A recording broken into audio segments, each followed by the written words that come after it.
La Voz de América presenta.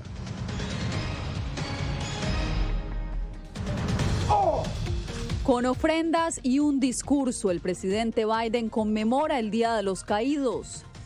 La pareja presidencial también visitó Uvalde para acompañar a la comunidad que aún está conmocionada por las 21 víctimas del tiroteo en la escuela Robb. Llamado al cambio, 2 candidatos se disputarán la presidencia de Colombia en una segunda ronda electoral. Y más de 2 millones de personas en el mundo carecen de una adecuada nutrición, asegura la FAO.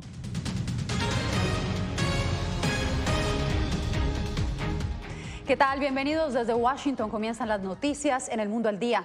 Estados Unidos conmemora hoy el Día de los Caídos, una fecha en la que cada año se honra al personal militar que ha perdido la vida en conflictos bélicos. Vamos en vivo con Jorge Agobián a la Casa Blanca porque el presidente Biden emitió hoy un discurso emotivo. Jorge, adelante.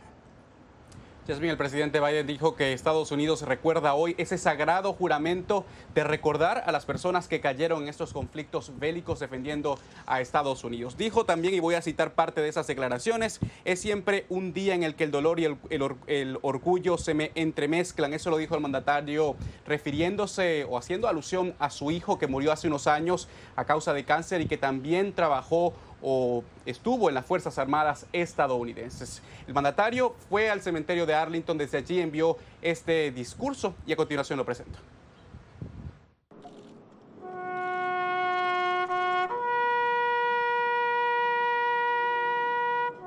Como es tradición, en el Día de los Caídos, el tren ejecutivo de Estados Unidos colocó una ofrenda floral en la tumba del soldado desconocido en el cementerio de Arlington. Our memorial to them. Nuestro recordatorio no debe ser solo un día en el que hagamos una pausa y oremos. Debe ser un compromiso diario para unirnos. En su discurso, el presidente Biden se enfocó en la democracia y en los sacrificios por la libertad. Hoy recordamos y reafirmamos. Vale la pena el sacrificio por la libertad. La democracia no es perfecta, nunca ha sido perfecta, pero vale la pena luchar por ella. Si es necesario, vale la pena morir por ella. El mandatario aprovechó su alocución para mencionar el combate que libran los soldados ucranianos contra la invasión rusa. Pero su lucha es parte de la lucha más grande que une a todas las personas. Es una lucha de la que forman parte muchos de los patriotas, cuyo descanso eterno está aquí. Y estos terrenos sagrados es parte de una batalla entre la democracia y la autocracia, entre libertad y represión, entre apetitos y ambición de unos pocos. Por siempre buscar dominar la vida y las libertades, y de muchas batallas por los principios democráticos esenciales. Más allá de estos actos solemnes aquí en la capital de Estados Unidos, el día feriado este lunes es aprovechado por muchos estadounidenses para darle la bienvenida a el verano oficialmente que ocurre también este día feriado. Muchos de los estadounidenses viajaron y según la Asociación de Automóviles de Estados Unidos, más de 29 millones de personas viajaron vía terrestre durante este fin de semana largo. Yasmín. Mucha gente disfrutando de este fin de semana festivo. Jorge, muchas gracias. Bien, y horas antes el presidente Biden y la primera dama viajaron a Uvalde, Texas, donde se reunieron con familias de las víctimas de la masacre en la escuela Robb. Nuestra enviada especial Celia Mendoza fue testigo de la interacción que tuvo el mandatario con los residentes de la comunidad y la polarización que existe frente a una posible solución para frenar los ataques armados. Thank you for coming. Thank you. President. Do something, please. Do something. Do something. Do something. Durante su visita a Uvalde, en Texas, y tras asistir a la misa en la Iglesia Católica Sagrado Corazón, el presidente Joe Biden se comprometió a hacer algo en respuesta a las peticiones de los habitantes para que se tome acción tras la masacre en la escuela primaria Robb. Queremos que ya no necesitamos armas, más armas. Lidia Hernández, habitante de esta localidad, guarda la esperanza de que la visita del presidente a la escuela primaria Robb, donde junto a su esposa contempló las fotos de las 21 víctimas fatales, selle el compromiso del mandatario y se consoliden resultados concretos. Espero que sí, porque ya es mucho, ¿no? Ya es demasiado. Y si no hacemos algo, va a pasar otra vez. Sin embargo, las posiciones en esta pequeña población del sur de Texas, donde a puerta cerrada el presidente se reunió con las familias de las víctimas y sobrevivientes, están divididas. Para Mariana Parra, de 20 años, armar a los maestros es la solución. Pues, ¿quién va a ir a una escuela que sabe que hay armas que puedan matarlo a él mismo? Entran porque saben que en una escuela no hay nadie que los pare. Hay gente que puede intentar, pero una persona contra una máquina para matar, o sea, es gran diferencia. Es like un cuchillo en una pelea de pistolas, o sea, no hace nada. Pero más allá de las diferencias durante la visita del presidente y la primera dama, la comunidad de Uvalde se unió para rendir tributo a los 19 niños y a las 2 maestras asesinadas.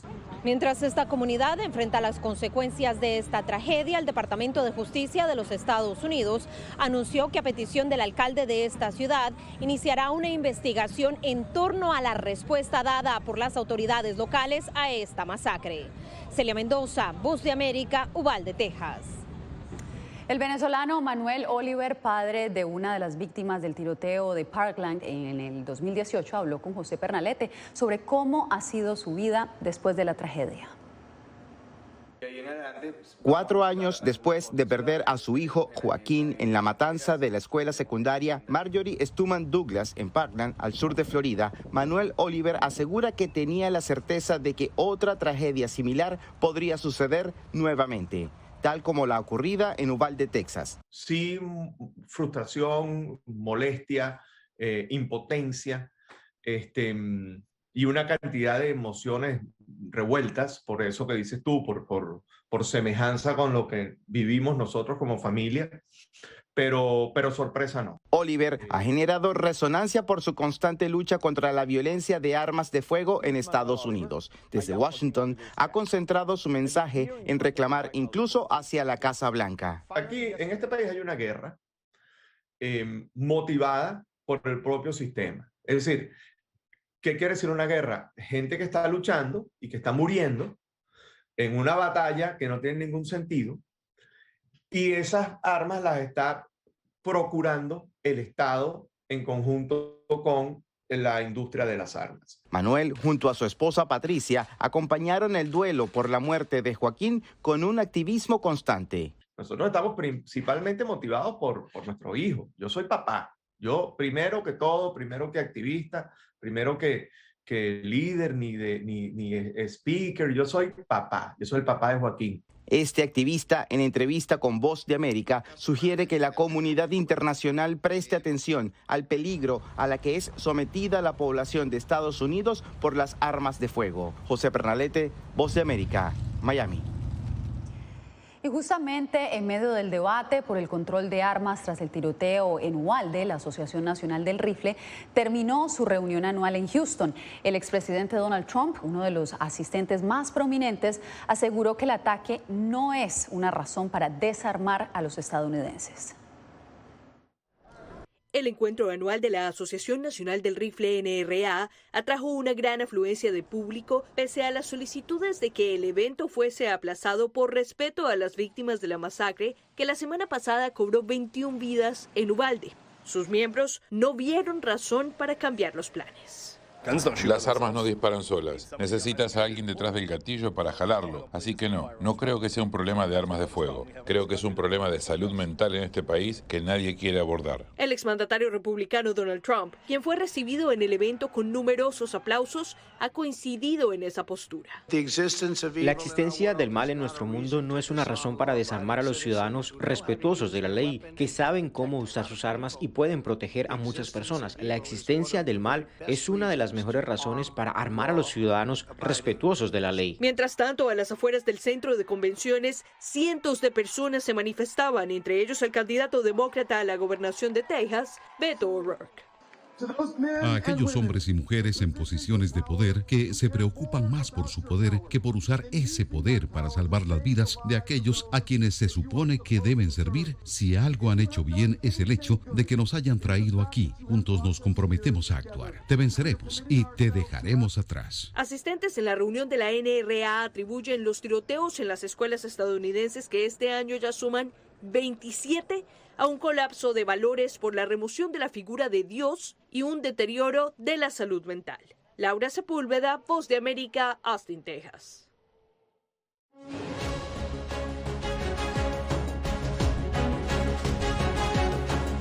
Colombia tendrá una segunda vuelta electoral para escoger a un nuevo presidente. Los electores tendrán que elegir entre los candidatos Gustavo Petro y Rodolfo Hernández. Vamos a Bogotá con nuestro corresponsal Yair Díaz. Yair, ¿cómo transcurrió la jornada electoral?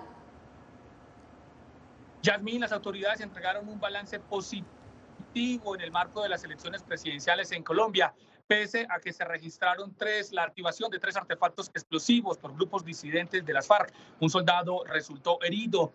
En menos de un mes, Colombia volverá a las urnas. Nos preparamos ya para una segunda vuelta presidencial, la cual tendremos las mismas garantías, los mismos controles. Así anunció el registrador de Colombia, Alexander Vega, la llegada de una segunda vuelta presidencial el próximo 19 de junio. El conteo de votos dado ubicó en el primer lugar al candidato de la izquierda, Gustavo Petro, con el 40,34%, obteniendo más de 8 millones de votos. Lo que se disputa hoy es el cambio. Los partidos políticos aliados al gobierno de Duque, el presidente Duque, su proyecto político ha sido derrotado en Colombia. Toca comprar la manifestación. En segundo lugar se encuentra el ingeniero y candidato independiente Rodolfo Hernández, quien fue la sorpresa en las elecciones con el 28,17%, que representa alrededor de casi 5,5 millones de votos. Hoy gana una nación del trabajo, hoy ganó la nación de la honestidad, hoy ganó el país que no quiere seguir ni un solo día más con los mismos y las mismas que nos han llevado a la situación dolorosa en que hoy estamos. Muchas gracias. En tercer lugar, Federico Fico Gutiérrez contó con el 23,88%, quien como perdedor de la contienda decidió apoyar a Hernández para que se convirtiera en el presidente de Colombia. Nosotros no queremos perder el país y que no vamos a poner en riesgo el futuro de Colombia, de nuestras familias y de nuestros hijos.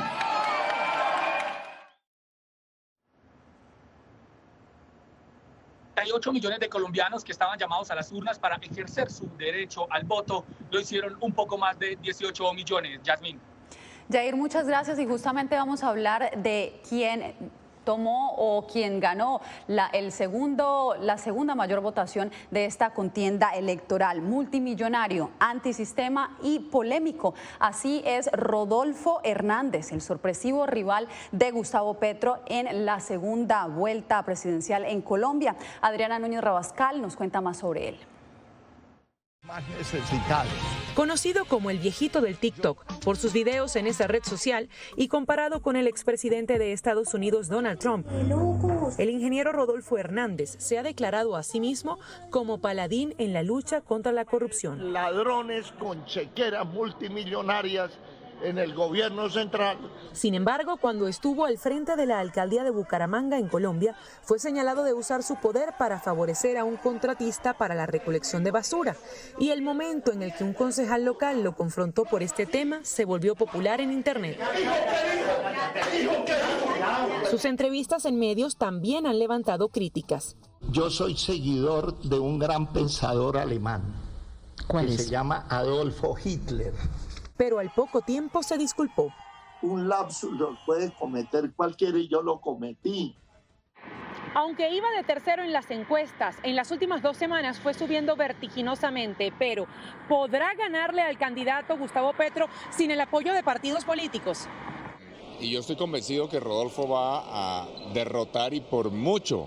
Matemáticamente, Rodolfo Hernández se quedaría con los votos de Federico Gutiérrez, con los votos de candidatos como John Milton Rodríguez, candidatos que representan una buena parte de la derecha. La decisión queda en manos del electorado colombiano, que deberá escoger entre un exguerrillero que entregó las armas y se hizo senador y un ingeniero constructor multimillonario. Adriana Núñez Rabascal, Voz de América, Bogotá.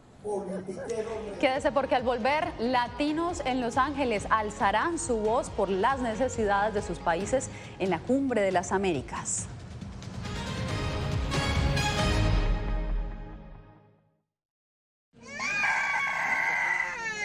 They are scared. Some of them lost their houses during bombardments.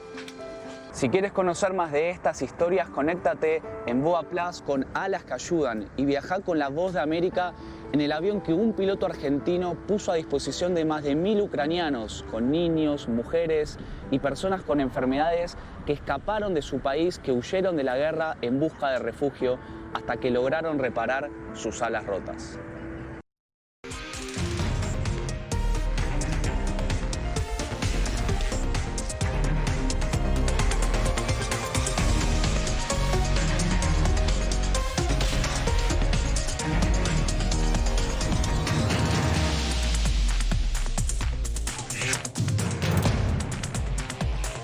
Venezuela 360, cada semana por La Voz de América. ¿Qué tal? Desde Washington comienzan las noticias en El Mundo al Día. Día a día, desde la capital de Estados Unidos y donde se producen las noticias que más te impactan. El objetivo es llegar al otro lado de la frontera para pedir asilo. La Voz de América te conecta con El Mundo al Día, los hechos más allá de la noticia, para que tomes decisiones bien informadas, en el lenguaje que quieres, donde quieras y como prefieras. Conéctate con El Mundo al Día. Actualidad. Vamos a ver otra cepa nueva y otra cepa nueva. Análisis. En realidad, mucha de esta gente va a quedar parada de nuevo y va a ser una tragedia humana. Debate. Dejen la obsesión. La obsesión la tienen ustedes. Con la información más allá de los titulares. El tema energético es algo que se está analizando. La inflación es un problema global. 30 y 50 metros están ya las tropas. Su respuesta, doctor. Todas las semanas por La Voz de América.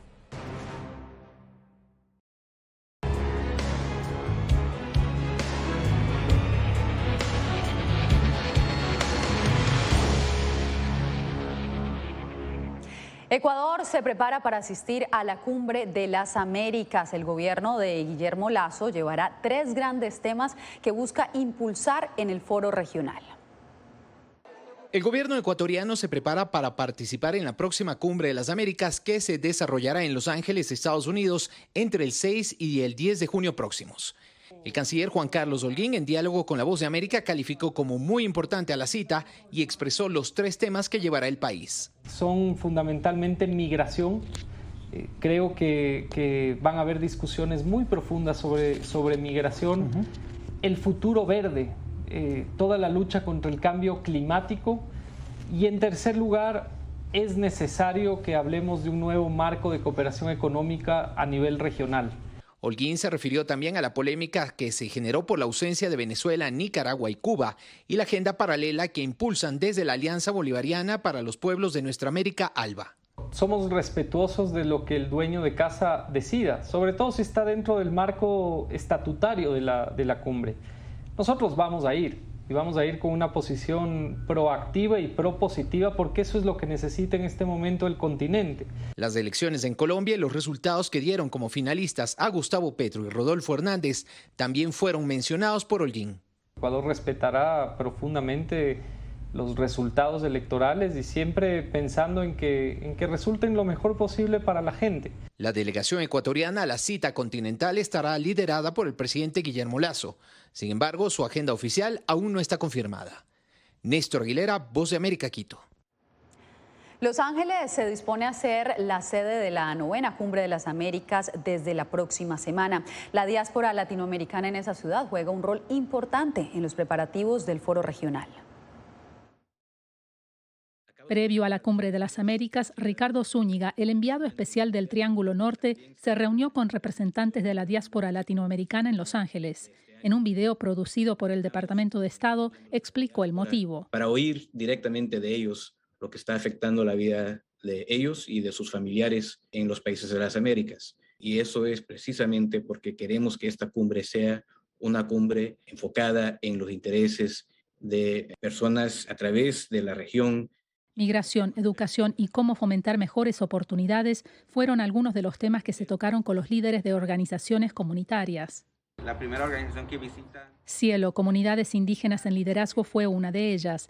Luis López Reséndiz dice que Zúñiga expresó interés por las causas de la migración de poblaciones indígenas. Cuando se enteraron que muchas de las comunidades que está aquí emigró o fue forzada a migrar a Estados Unidos por causa de los megaproyectos, ellos extendieron la invitación a la Cumbre de las Américas. Durante el encuentro, Reséndiz explicó cómo varios megaproyectos han impactado a comunidades indígenas en Honduras, Guatemala y México. Por ejemplo, sobre los desplazados por parte del Tren Maya que está construyendo el gobierno de México. Participar en la cumbre les permitirá hacer reclamos y expresar sus necesidades sin intermediarios, dice Odilia Romero, directora ejecutiva de Cielo. Tenemos que estar en esa cumbre porque nadie puede hablar por nosotros más que nosotros. Cada uno de nosotros tenemos una diferente historia de desplazamiento. Verónica Villafañe, Voz de América, Los Ángeles.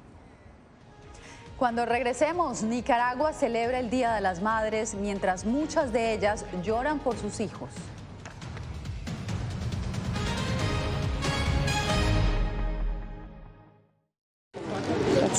Es increíble, no encuentro palabras para explicar esto. No solamente que no tienen casa, han perdido a sus familias, pero han perdido su país. Los pasos de su travesía, sus motivaciones y sueños, ucranianos y latinos, se unen en territorio fronterizo que separa a Estados Unidos y México cuando una era llega a su fin y otra comienza a construirse paso a paso. Vea De Frontera a Frontera, una serie especial de La Voz de América.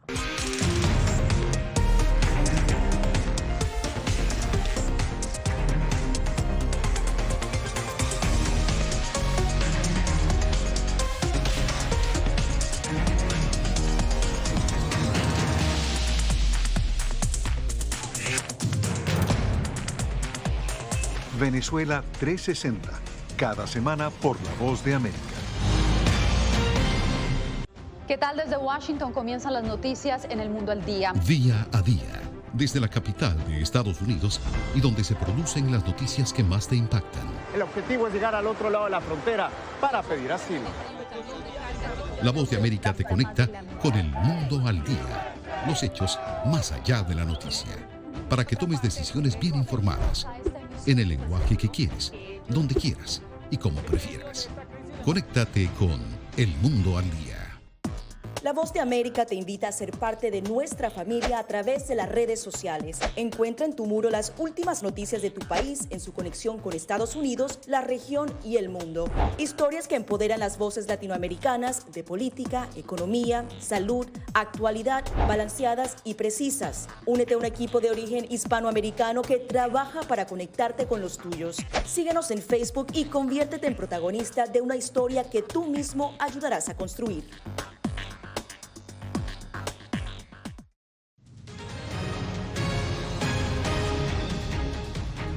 En Nicaragua, este 30 de mayo se celebra el Día de las Madres. 19 de ellas no conmemoran la fecha. Sus hijos murieron hace 4 años durante una manifestación contra el gobierno de Daniel Ortega. Donaldo Hernández tiene la información. Candelaria Díaz conmemora el 4º aniversario de la llamada Masacre del Día de las Madres, nombrada así por organizaciones de derechos humanos que denuncian cómo el 30 de mayo de 2018 sujetos sin uniforme dispararon contra una marcha y provocaron la muerte de 19 manifestantes, entre ellos Carlos Manuel Díaz, hijo de Candelaria. La tragedia ocurrió el día que se celebra el Día de las Madres nicaragüenses. No hay nada que celebrar. Para nosotros el 30 de mayo no volverá a ser igual porque nuestros hijos no están. Las madres de las víctimas explican que su demanda de justicia la hacen desde Costa Rica por varias razones. Porque en Nicaragua no hay democracia, en Nicaragua no se puede alzar esta bandera.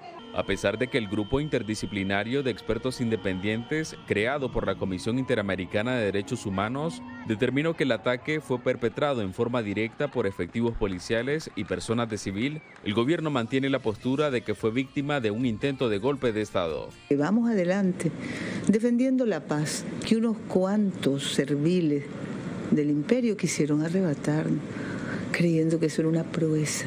Las familias de las víctimas que integran la Asociación Madres de Abril intentan mantener viva la memoria de sus hijos a través de homenajes y un museo virtual. Por los asesinatos y para que los crímenes de lesa humanidad no queden en el olvido. Donaldo Hernández, Voz de América. Hacemos una breve pausa y volvemos con más información aquí en El Mundo al Día. They are scared. Some of them lost their houses during bombardments. Si quieres conocer más de estas historias, conéctate en Boa Plus con Alas que Ayudan y viaja con la Voz de América en el avión que un piloto argentino puso a disposición de más de 1000 ucranianos, con niños, mujeres y personas con enfermedades que escaparon de su país, que huyeron de la guerra en busca de refugio hasta que lograron reparar sus alas rotas.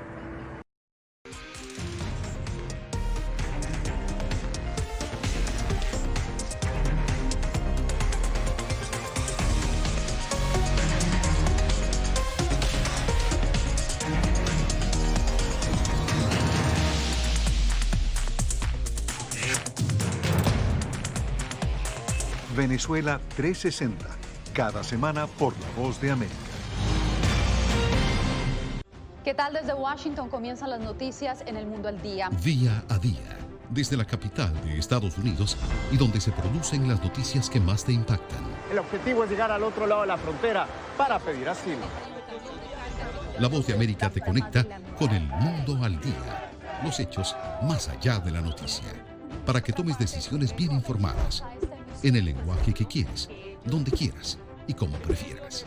Conéctate con El Mundo al Día. Actualidad. Vamos a ver otra cepa nueva y otra cepa nueva. Análisis. En realidad, mucha de esta gente va a quedar parada de nuevo y va a ser una tragedia humana. Debate. Dejen la obsesión la tienen ustedes. Con la información más allá de los titulares. El tema energético es algo que se está analizando. La inflación es un problema global. 30 y 50 metros están ya las tropas. Su respuesta, doctor. Todas las semanas por La Voz de América.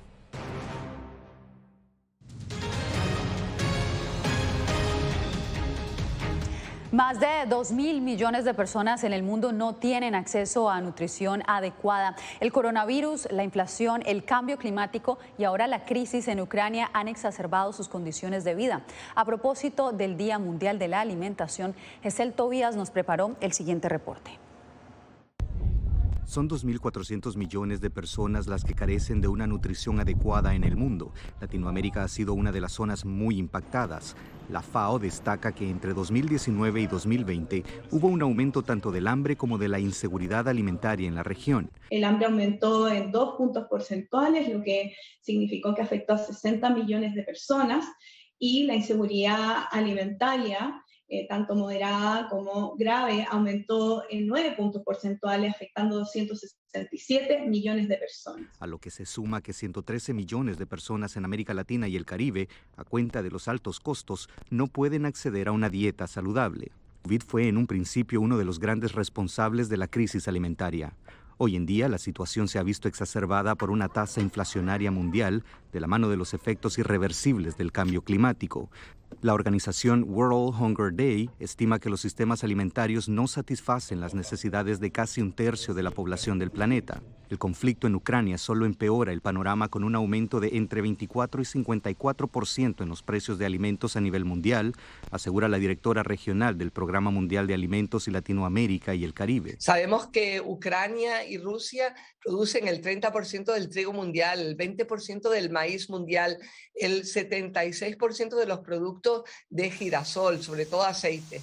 En esos productos alimentarios, viendo cómo los mercados están no solamente subiendo, sino como empieza a haber ya déficit incluso en algunas áreas. Y la situación no es significativamente mejor para personas que migran a países como Estados Unidos. Son 37 millones de estadounidenses los que a la fecha no pueden cubrir sus necesidades alimentarias. Gesell Tobías, Voz de América. Harry Styles se comprometió a donar $1 millón a una organización que trabaja contra la violencia con armas de fuego. La masacre que dejó 21 fallecidos la semana pasada en Texas conmovió al cantante y actor británico de 28 años que actualmente se encuentra de gira por Norteamérica.